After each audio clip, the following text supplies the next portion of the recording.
ఎంతమంది కేసీఆర్ క్యాబినెట్లో ఉన్నారు. Right sir. మార్పు కోసం కాంగ్రెస్ అనే నినాదంతో తెలంగాణలో ఆ పార్టీ విజయం సాధించింది సార్. ఇప్పుడు దేశం మార్పు కోరుకుంటోంది. మోదీ విధానాలు నచ్చడం లేదు. మోదీ విధానాల వల్ల దేశ ప్రయోజనాలు దెబ్బతింటూ ఉన్నాయి. కాబట్టి మార్పు కోసం కాంగ్రెస్ అని చెప్పి కాంగ్రెస్ పార్టీ కూడా దేశవ్యాప్తంగా క్యాంపెయిన్ స్టార్ట్ చేసింది సార్. తెలంగాణలో సక్సెస్ అయ్యారు. మరి ఇండియా కూటమి సక్సెస్ అవుతుందా? అంటే మార్పు కావాలి అనే బలమైన కోరిక మొదలు ఉందా ఒకటి, అది చూడాలి. రెండవది ఉన్నప్పుడు మీకే ఓటేయాలా. ఇప్పుడు షర్మిల మార్పు కావాలని నినాదం ఇచ్చింది అనుకోండి ఆంధ్రప్రదేశ్లో, జగన్మోహన్ రెడ్డి చంద్రబాబు పక్క పెట్టి షర్మిలకు అధికారం ఇస్తారు ఆంధ్రప్రదేశ్ ప్రజలు.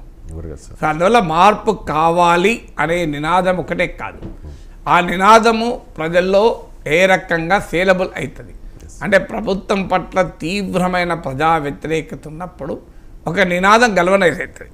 ఆ ప్రభుత్వం పైన తీవ్రమైన ప్రజా వ్యతిరేకత లేనప్పుడు ఆ నినాదము గల్వనైజ్ కాదు. అందువల్ల దేశవ్యాప్తంగా ఉన్న ఒక సంక్లిష్ట రాజకీయ క్షేత్రంలో ఒక్కొక్క రాష్ట్రం ఒక్కొక్క ప్రాంతానికి భిన్నమైన రాజకీయం ఉన్న పరిస్థితుల్లో ఈ నినాదం దేశమంతటా ఒక వేవ్ లాగా ఒక విండ్ లాగా ఉందా అనేది ఇప్పుడు క్వశ్చన్ మార్క్. ఇప్పుడు వస్తున్న సర్వేలు అయితే ఆ రకమైన వాతావరణం ఏం లేదు. మోడీ పట్ల అసంతృప్తి ఉండొచ్చు, మోడీ విధాన వ్యతిరేకత ఉండొచ్చు, కానీ ఎక్కడ ఫెయిల్ అవుతుంది అంటే ప్రతిపక్షాలకు ఈ వ్యతిరేకతను ఈ అసంతృప్తిని గల్వనైజ్ చేయగలిగే ఒక ఎజెండా లేదు, ఒక లీడర్ లేరు, ఒక సమిష్టిగా ఒక ప్లాట్ఫామ్ లేదు. ఇండియా కూటమిలోనే ఎన్ని లొకలు మనం చూస్తున్నాం కదా.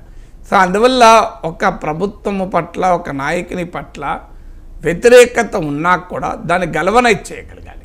సో ఆ గల్వనైజ్ చేయడానికి ఒక పార్టీ, ఒక ఆ నాయకుడు, ఒక సిద్ధాంతం, ఒక ఆలోచన, ఈ మూడు లేవు. మూడు లేనప్పుడు ఏ రకంగా మోడీ పట్ల ఒకవేళ వ్యతిరేకత ఉన్నా దాన్ని తమకు అనుకూలంగా గల్వనైజ్ చేసుకోగలరా అనేది క్వశ్చన్ మార్క్. రెండవది ఏంటంటే మోడీ వ్యూహాలకు కౌంటర్ వ్యూహాలు వేయగలగాలి.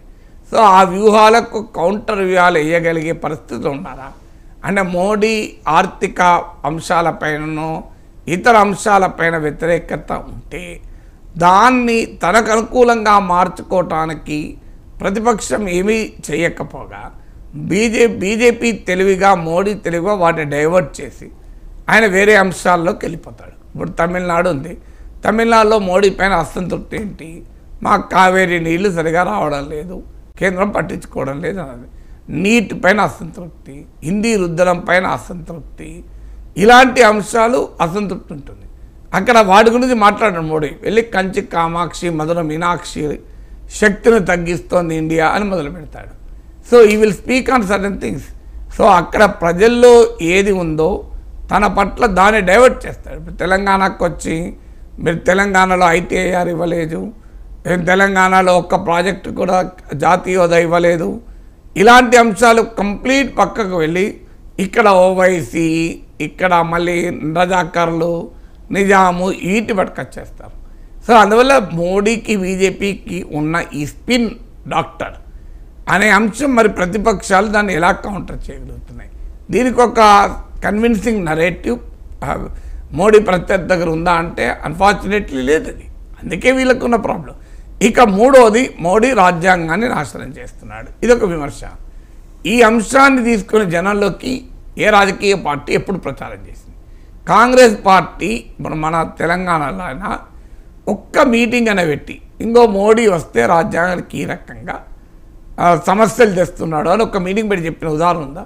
మల్లికార్జున ఖర్గే ఢిల్లీలో కూర్చొని స్టేట్మెంట్ ఇస్తాడు, రాజ్యాంగం మార్చేస్తారు మోడీ వస్తే అని. రాహుల్ గాంధీ ఎక్కడో యాత్రలో అంటాడు మోడీ కూడా రాజ్యాంగాన్ని మార్చలేని. కానీ కాంగ్రెస్ పార్టీ నికరంగా ఒక 10,000 మందో 5,000 మందో ఒక్కొక్క చోట కూర్చున్నబెట్టి ఇంకా మోడీ రాజ్యాంగానికి ఈ రకంగా నష్టం తెస్తున్నాడు, అందువల్ల ఆయన గెలిస్తే ప్రమాదకరం అని చెప్పిన ఉదాహరణ ఉందా?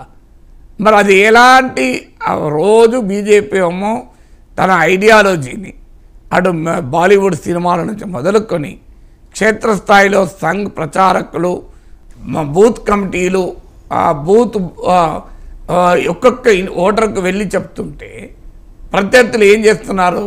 ఏమైనా స్టేట్మెంట్ ఇచ్చి అక్కడ స్టేట్మెంట్ ఇక్కడ స్టేట్మెంట్ ఇస్తే ఏదో రాజ్యాంగానికి ప్రమాదం ఏర్పడిందని మల్లికార్జునలో స్టేట్మెంట్ ఇస్తే ప్రజలందరూ తిరగబడి అమ్మా రాజ్యాంగాన్ని ప్రమాదం పొంది మోడీ సంగతి చూడాలి అని తిరగబడతారా? సో అందువల్ల నువ్వు ఆ చైతన్యాన్ని ఎక్కడ కలిగిస్తున్నావు? అసలు భారతీయ జనతా పార్టీని ఐడియాలజికల్గా ఎదుర్కొనే పని ఏ పార్టీ చేయడం లేదు, ఇంక్లూడింగ్ బీజేపీకి బలమైన సైద్ధాంతిక ప్రత్యర్థులైన కమ్యూనిస్టులు కూడా సమర్థవంతంగా చేయలేకపోతున్నారు. ఎందుకంటే వాళ్ళకున్న స్ట్రెంగ్త్ పరిమితం. వాళ్ళు ఐడియాలజికల్గా ఏం తేడా లేదు, వ్యతిరేకమే, కానీ వాళ్ళకున్న పరిమితమైన శక్తి వల్ల వాళ్ళు చేయలేకపోతున్నారు.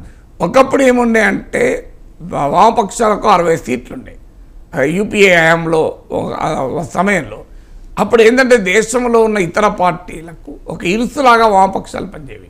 ఇప్పుడు ఆ పరిస్థితిలో మోడీకి వ్యతిరేకంగా ఇరుసుగా పనిచేసే పరిస్థితిలో వామపక్షాలు లేవు.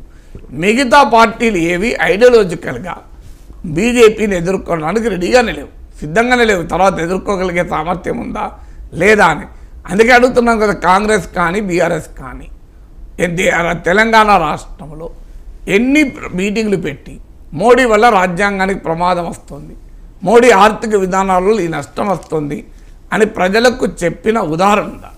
ఈ పార్టీల విద్యార్థి విభాగాలు వెళ్ళి ఓ 4 కాలేజీలో ఒక 4 యూనివర్సిటీలో విద్యార్థులకు, వాళ్ళంతా యంగ్ ఓటర్స్ కదా, ఫస్ట్ టైం ఓటర్స్ కదా, వాళ్ళకి చెప్పిన ప్రయత్నం ఇంతవరకైనా చేస్తారని చెప్పండి. పోనీ ఈ పార్టీల బుద్ధిజీవులు ఉంటారు, ఎడ్యుకేటెడ్, వాళ్ళ సంఘాలు ఉంటాయి, వాళ్ళు ఒక 4 మీటింగ్లు పెట్టి చెప్పిన ఉదాహరణ ఉందా?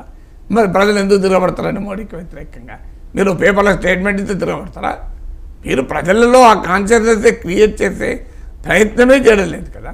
ఇందుకు భిన్నంగా బీజేపీకి అనుకూలమైన ఐడియాలజీ బాలీవుడ్ సినిమాల ద్వారా, పవర్ఫుల్ టెలివిజన్ ఛానళ్ళ ద్వారా, సోషల్ మీడియాలో డామినేషన్ ద్వారా రోజు చేయగలుగుతున్నారు.